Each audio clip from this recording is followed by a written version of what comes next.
আজকে আমি যাচ্ছিলাম আমার খালাদের বাড়ি। আমি, মা, আমার খালাতো বোন, আমার একটা মামি সবাই যাচ্ছিলাম। দিনটি ছিল মেঘলা মেঘলা দিন, আর সবাই গল্প করতে করতে যাচ্ছিলাম। অনেক এনজয় হচ্ছিল। তারপর আমরা একটা মিষ্টির দোকানে এসে মিষ্টি নিচ্ছিলাম। তারপরে সব মিষ্টি নেওয়ার পর আমরা চলে আসি খালাদের বাড়ি। আর খালাদের বাড়ি দেখি সবাই চলে এসেছে, নানিরা, মামিরা, শুধু আমরাই আসতে দেরি করে ফেলেছি।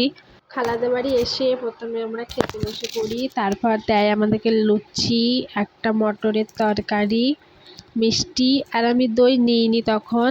তারপরে দেখি সবাই বসে গল্প করছে।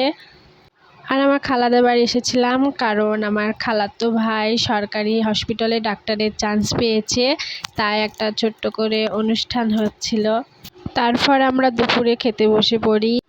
খাবারে দিয়েছিল সাদা ভাত, ডাল, আমাদের বাঙালির প্রিয় খাবার ভাত আর ডাল। তারপরে আমাকে একটা সবজির তরকারি দিল। সত্যি বলতে সবজির তরকারিটা এত ভালো হয়েছিল না।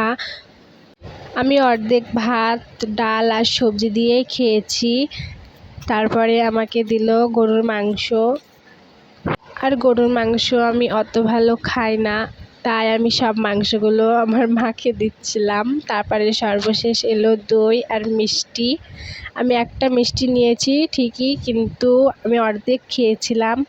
তারপরে এখানে দেখো সবাই এক জায়গায় হলে যা হয়, ভাদ্র মাসের গল্প শুরু করে দিয়েছে। আমি কি করব, আমি সবারই গল্প শুনছিলাম আর বাকি খাবারগুলো খাচ্ছিলাম।